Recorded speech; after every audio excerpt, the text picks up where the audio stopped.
yung dahas kasi hindi rin talaga nararapat yun. Palagay ko yung magbabalot sa dalawa, yung usapin at paggamit po ng batas, ang tamang pamamahala na magbabalik ng paniwala ng tao sa kanyang pamahalaan. Okay, balik tayo muli dito sa ating studio. Kay Nick Perlas naman. Meron ka bang nakikitang solusyon sa yung sinasabi nga natin, ang description sa iyo, you believe in integral sustainable development. Magagawa ba yun sa Mindanao? Sa tingin mo, ayan ang magiging susi sa magiging conflict doon? Okay.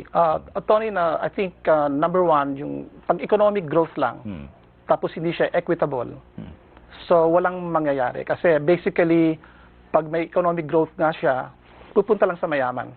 So that's why ang number one importante na gawin, yung economic growth will be inclusive. Dito pumapasok yung number two question, ang issue ng social justice. Kasi yung problema sa Muslim, Christian, at lumad, it's not really religious conflict, no, but basically a question of social justice. Historical social justice sa pamalaan. For example, 62 to 70% nag-change in statistics of arm is actually poor. It's the highest rating in terms of poverty. Lahat ng mga kakulangan in terms of roads, hospitals, education, nandun sa arm. So it's very clear the past governments and this government have not resolved a major historical problem of social justice. Number three, so pag hindi na example hindi na resolved, there can be no negotiations, because basically ang hinahanap po, kasi I've been in consultation with them. I participated in the MNLF, Government of the Philippines peace process. I wrote some of their manuals. Pag walang social justice, walang bata yung negotiations. Now yung MOAD, Memorandum of Agreement on Ancestral Domain, may mga gagandang provisions doon, but kulang pa yung consultations on both sides. Hindi klaro yung Bangsamoro judicial entity, ano yung connection niya with ARM, anong connection niya with the central government. But it's a good beginning. I think dialogue is important, but pag wala yung political will ng government to address social justice issues, tsaka equitable economic development, walang mangyayari dun sa dialogue process na yun. Okay. It's going to be empty. All right, now let's get to know some of the problems that are faced by exporters and small entrepreneurs from the Visayas.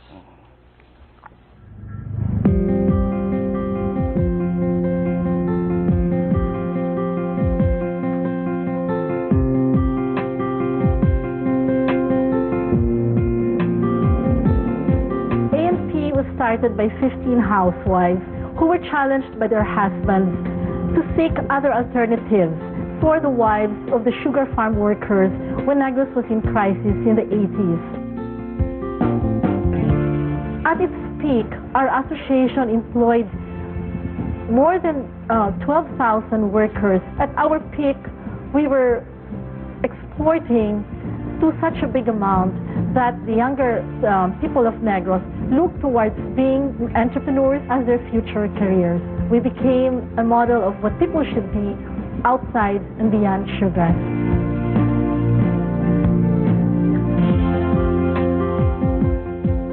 The manufacturing and export industry in the early 90s was a very lucrative industry to get into.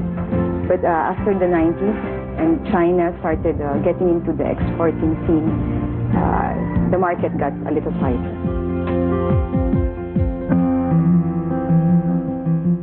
We live in very challenging times, especially the past year for the exporters. Over the past 2 years, we have noticed a decreasing trend towards the manufacturing and the exports here in Negros. In fact, we have been challenged with members who have decided to quit their operations. I used to produce ceramic home accessories. At its peak, 90% of my products were exported. Today, I have closed shop. We only employ about 50% of what we collectively, as an association, used to employ. And the buyers have substantially reduced. And so we are beginning to turn away labor, we are beginning to turn away subcontractors, even our suppliers of raw materials also have nowhere to go. And it breaks your heart because You know, you started off this business because you wanted to create jobs. And now their spouses have to go abroad because there's no jobs in the Philippines. It really breaks your heart, and it shows you really what is happening to the country. Makakasama naman natin ngayon si Ryan Gamboa live mula sa ABS-CBN Bacolod. Ryan? Thank you, Tony, and good evening. We have a mixed audience here at the ABS-CBN Bacolod studio composed of students from the University of St. LaSalle and officers and entrepreneurs from the Association of Negros Producers, or ANP. And here's a question, Tony, from the president herself of ANP, Ms. Mary Ann Colmenares. Go ahead, ma'am. Good evening, everyone. Three major concerns of the sustainability of the SME sector are global competitiveness, low levels of productivity, and the high cost of research and development to keep abreast of market demands. Please give us 2 specific actions you intend to implement to support and empower the micro, small, and medium enterprises. All right. You've heard a question. Gentlemen, let's begin with Councilor JC. Yes, I myself am a businessman. I manufacture bricks. And personally, I really feel that there's a lack of support. No? So the support system to enhance small and medium enterprises is really necessary, especially in local government. What kind of support are you looking for? Well, loans, loans from banking institutions. So financing? Yeah. DBP, Land Bank. The government should be all out. The pre-operational cost to put up a business in local government level should be such that hindi na mahihirapan yung mga entrepreneur. Okay.